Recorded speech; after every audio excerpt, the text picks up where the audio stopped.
Welcome students in the physics class. We are studying here the electricity.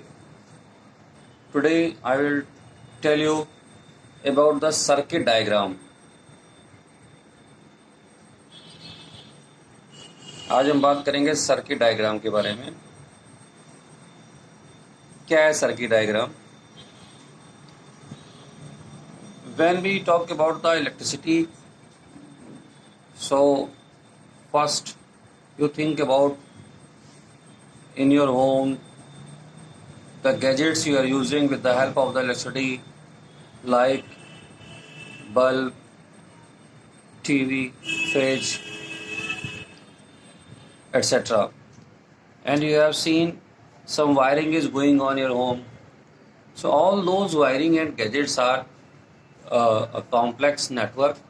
First we study simply about that network. क्या है वो, किस तरह से उसको हम लोग कनेक्शन करते हैं. सबसे पहले बात करते हैं सेल.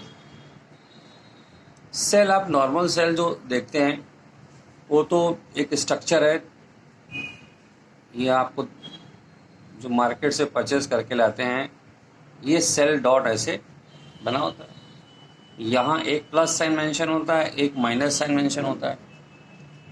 लेकिन जब सर्किट में इसको हम बनाएंगे तो हम इस तरह से शो करेंगे सेल को. एक बड़ी लाइन, एक छोटी लाइन, एक प्लस, ये माइनस. ये कभी भी इसको आप दो बराबर लाइनें नहीं बनाइएगा, ये ध्यान रखेंगे आप. ठीक है. अब इसके बाद में फिर आता है बैटरी. तो बैटरी के लिए आपको बहुत बड़े बड़े डिवाइसेस नज़र आते हैं जिसको आप इस तरह से शो करते हो. यहाँ अलग अलग पॉइंट्स मेंशन रहते हैं बैटरी पे. बैटरी क्या है? It is a combination of cell. जब कई सारे सेल आपस में जुड़ जाते हैं या हमें जब ज़्यादा एनर्जी की, इलेक्ट्रिकल एनर्जी की रिक्वायरमेंट होती है, then we use the cell. अब यहाँ भी ध्यान दीजिए कि मैं कनेक्शन कहाँ से कहाँ बना रहा हूँ और कहाँ गैप दे रहा हूँ, ये ध्यान रखना पड़ेगा आपको. फिर कोई भी सर्किट, चाहे वो छोटा सर्किट हो, सिंपल सर्किट हो, या घर में यूज़ होने वाले कॉम्प्लेक्स सर्किट हैं, हमें चाहिए होते हैं कनेक्टिंग वायर्स. सिंपली इसको स्ट्रेट वायर से, स्ट्रेट लाइन से शो करते हैं हम लोग. कनेक्टिंग वायर में अब जब उनको सर्किट में कभी कभी ऐसा होता है कि वायर्स एक दूसरे को क्रॉस कर रहे हैं, है ना, क्रॉसिंग वायर्स. वायर्स क्रॉस कर रहे हैं या वायर्स इन जॉइंट आपस में जुड़े हुए हैं. तो दोनों में फ़र्क क्या है? जो क्रॉसिंग वायर है वो, यानी कि जिनका आपस में कनेक्शन नहीं है, ये इस तरह से हम जो सेमी सर्कल बनाते हैं, इसका मतलब है इस वायर से पास होने वाले करंट का इससे कोई भी कनेक्शन नहीं है. लेकिन जब वायर्स इन जॉइंट बनाना है तो इसका मतलब है यहाँ पर हमने इनको जोड़ दिया है, ये डॉट बना देते हैं इस तरह से. नंबर 6 में हमारे पास में आता है कीज, जो कि सर्किट को ऑन ऑफ रखती है, जिससे अपने घर में आप यूज़ करते हो स्विच, जिसको हम लोग बोलते हैं. तो हम लोग पहले बात करेंगे ओपन प्लग की. ओपन प्लग की, देखिए हम वर्ड यूज़ कर रहे हैं ओपन. ये जब ओपन है तो हम इसको बोलेंगे स्विच. जो हमारा इलेक्ट्रिकल स्विच जो है वो क्या है? ऑफ है, यानी सर्किट में करंट फ्लो नहीं कर रही है. ऐसे दो ब्रैकेट और एक वायर इधर से और एक वायर इधर से, ये क्या है? ओपन स्विच है. इसी तरह से एक और भी क्या कहते हैं, कभी कभी इसमें दो तरह की कीज देखने को मिलती हैं. ये और इसको बोलते हैं टैपिंग की. टैपिंग की को यूज़ करते हैं कि जब इस सर्किट में बहुत थोड़े समय के लिए करंट फ्लो करानी होती है, तब हम टैपिंग की का यूज़ करते हैं। यहाँ भी देखिए ओपन है, ये दोनों स्विच ऑफ की कंडीशन में है। अब हम बात करेंगे क्लोज्ड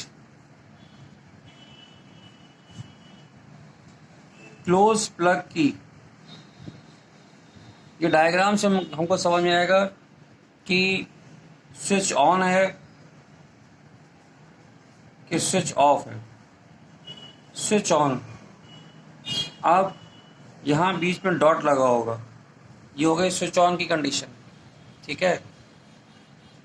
अब इसके बाद में जो हमने ऊपर टैपिंग की यूज़ करी थी, उसी टैपिंग की को अगर स्विच ऑन में दिखाना है, यानी ये पोर्शन नीचे आ जाएगा, एक डॉट ये और एक डॉट ये भी स्विच ऑन की कंडीशन हो गई हमारे लिए। इसके बाद में हमको शो करना है सर्किट में bulb, electric bulb. Electric bulb के लिए इस तरह से हम शो कर देते हैं, और बल्ब के बाद में हमें रेजिस्टेंस वायर को शो करना होता है। ये रेजिस्टेंस वायर क्या है या रेजिस्टेंस क्या है? हम सर्किट में लगाने वाले छोटे से भी बल्ब को, चाहे वो टॉर्च का बल्ब ही क्यों ना हो, उसको अगर हम शो करना चाहते हैं तो वहां पर एक इस तरह के किंग्स बना हुआ स्ट्रक्चर शो करते हैं जो रेजिस्टेंस वायर को शो करेगा।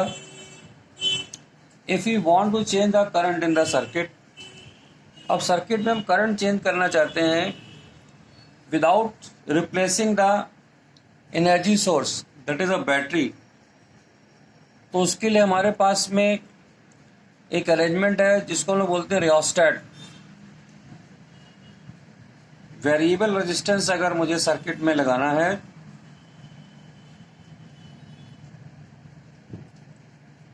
और ये है रियोस्टेट, इसकी हेल्प से हम लोग लगाते हैं।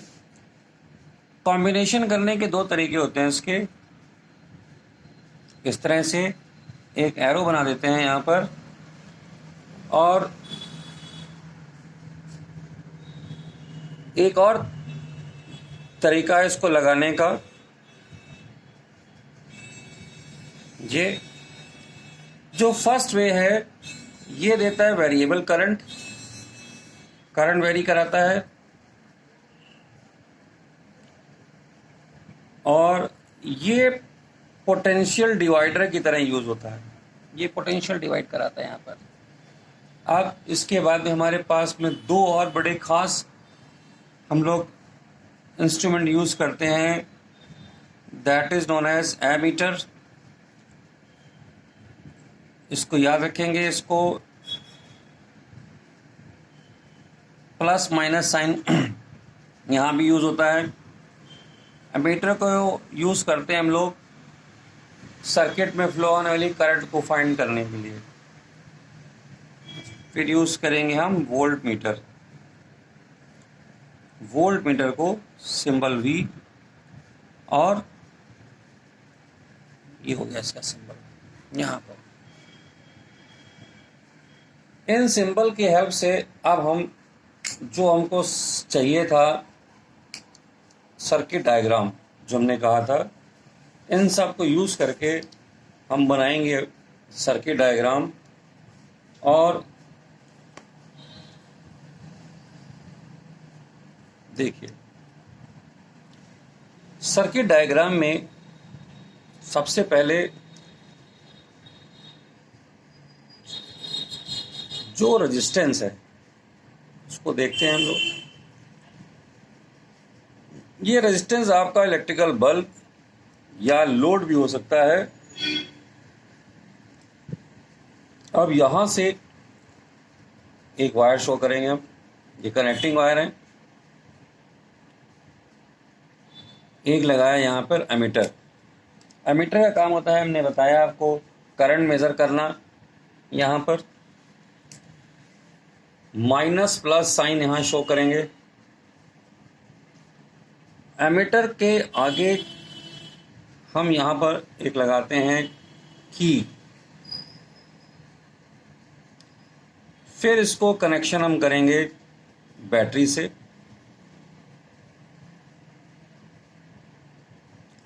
अब ध्यान देने की बात ये थी कि हमने यहाँ पर सर्किट में प्लस साइन जो है बैटरी का लिया है, तो इसको कनेक्ट किया है, या एमीटर को प्लस को हमने कनेक्ट किया है बैटरी के प्लस के साथ। ये एक रिक्वायरमेंट है, इसको इस तरह से करेंगे हम। अब अगर हम सर्किट में वेरिएबल रेजिस्टेंस लगाना चाहते हैं तो यहाँ पर वेरिएबल रेजिस्टेंस भी लगा सकते हैं सर्किट में।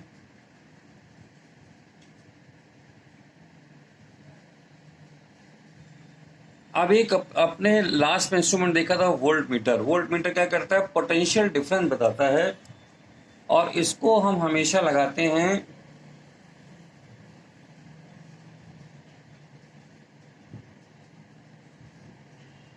रेजिस्टेंस के साथ में। इसका लगाने का तरीका समझ लीजिए। यहाँ पर इसको बोलते हैं कि वोल्ट मीटर में लगाया है parallel to the register. Ammeter को बोलते हैं सीरीज, इसको बोलते हैं कि हमने सीरीज कॉम्बिनेशन में इसको लगाया है। ठीक है, तो ये हो गया हमारा इलेक्ट्रिकल सर्किट। ये क्या थे हमारे कनेक्टिंग वायर्स। ये रियोस्टेट यूज किया हमने, वेरिएबल करंट दे रहा है यहाँ पर। ये हमारी बैटरी है।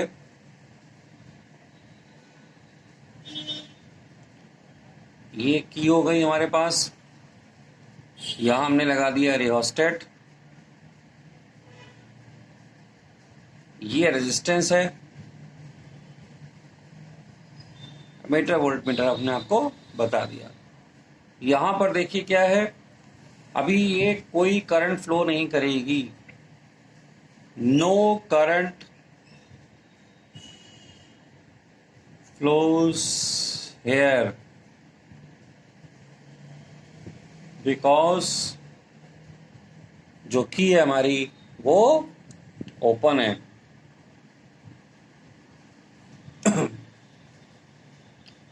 ये ध्यान देने की बात है, अभी हम करंट शो नहीं कर रहे हैं यहाँ पर। क्यों? क्योंकि ये ओपन है। अब अगर मैं यहाँ पे डॉट लगा देता हूं, अगर इसको डॉट लगा देता हूं, तो अब after putting the dot in की, now switch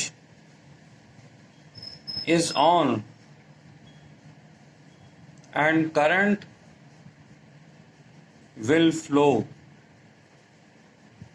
in the circuit। Current flow को हम लोग एक एरो से शो करेंगे यहां से।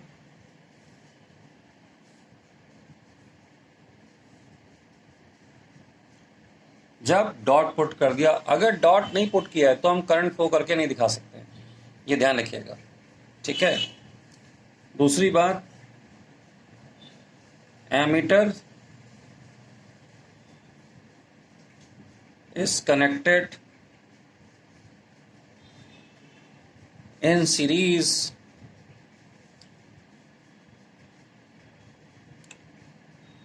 in the circuit to find current।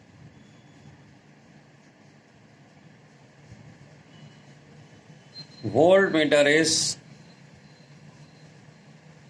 connected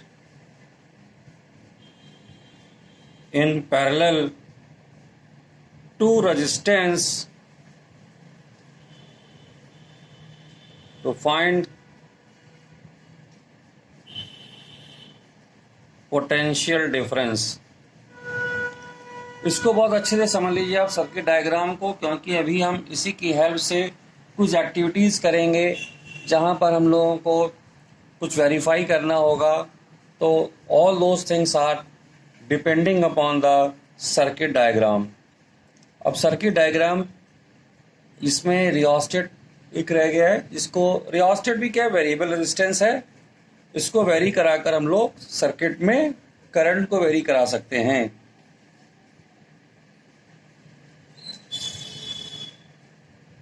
rheostat is a variable resistance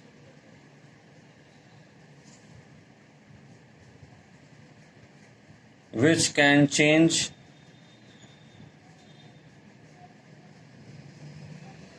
current in the circuit. ठीक है, तो अब हम इसको सीख गए हैं सर्किट बनाना। अब ये जो सर्किट में हमने सेल लगाया और एमीटर लगाया, वोल्ट मीटर लगाया, तो इसकी हेल्प से हम लोग स्टडी करेंगे आगे चलकर ओम्स लॉ को। ओम्स लॉ हमारा अगला टॉपिक है, जो सर्किट में फ्लो होने वाली करंट और उसके पोटेंशियल या पोटेंशियल डिफरेंस के बीच में एक रिलेशनशिप स्टैब्लिश करता है। क्या कहता है? Ohm's law states that current flowing through a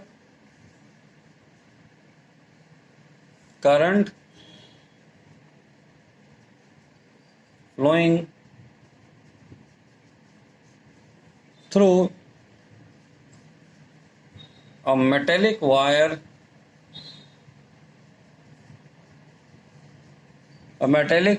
is directly proportional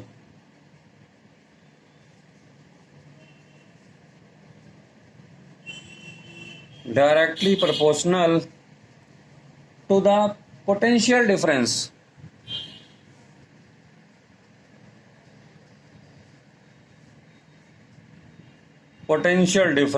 applied across that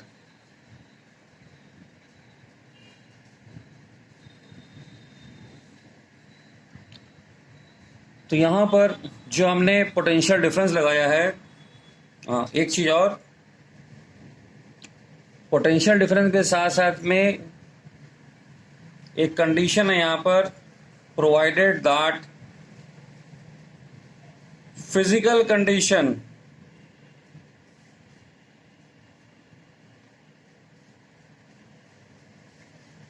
of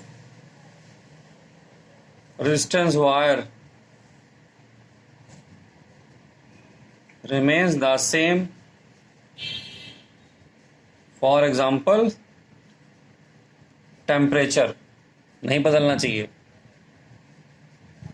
अब सिंबॉलिकली हम लोग इसको कैसे लिखते हैं? If V be the potential difference and I be the current, तो हम कहते हैं V is directly proportional I, और इस साइन को अगर हम हटाएंगे तो ये हो जाता है V equal to I are,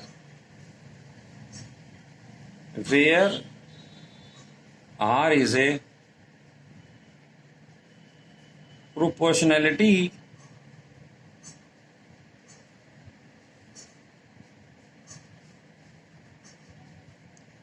यहाँ पर R जो हमारा वो प्रोपोर्शनलिटी क्या कहते हैं, कांस्टेंट है।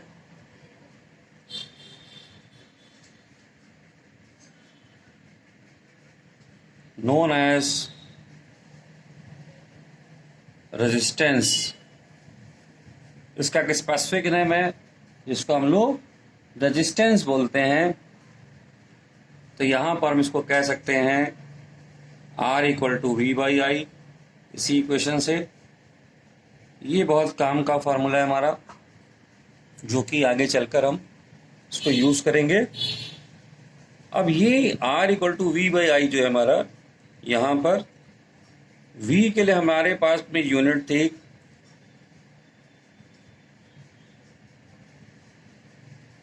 Volt and unit of I is ampere.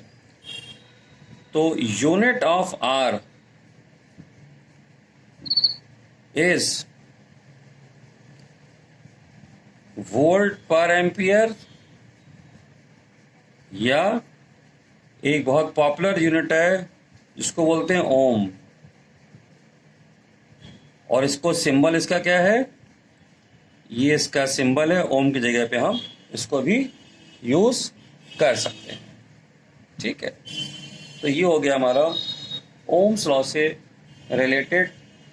तो अगर यहाँ पर सर्किट में 1 वोल्ट की अगर पोटेंशियल डिफरेंस लगा हुआ है और करंट अगर 1 एम्पियर की फ्लो कर रही है, तो रेजिस्टेंस हमारा भी 1 ओम ही हमको मिलेगा।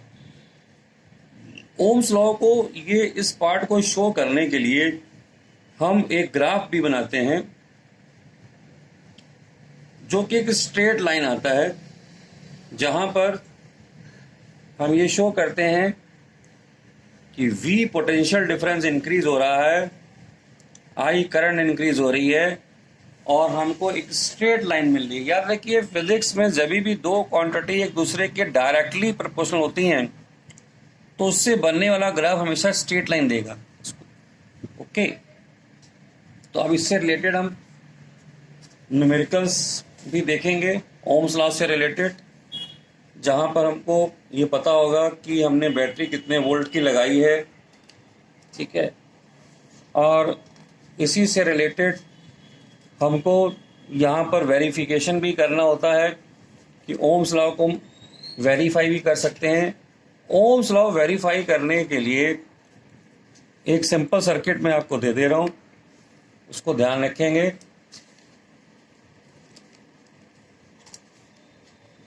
ठीक है, verification of Ohm's law.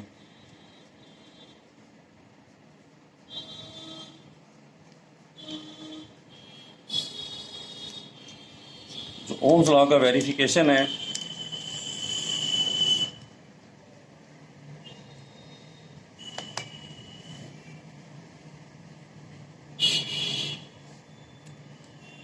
Circuit देख लीजिए। अभी जो मैंने आपको सर्किट डायग्राम समझाया था वही मेन है यहाँ पर। इसके लिए हमने एक रेजिस्टेंस ले लिया और इसके एक क्रॉस एक लगा दिया वोल्ट मीटर। ठीक है, यहाँ पर ऊपर हम कई सारी हम बैटरीज यहाँ पर सर्किट में ले लेते हैं। इस तरह से एक बैटरी, फिर यहाँ पर दूसरी बैटरी या सेल कह लीजिए। अभी हम लोग अलग अलग अगर एक यूज़ करेंगे तो सेल ही होगा।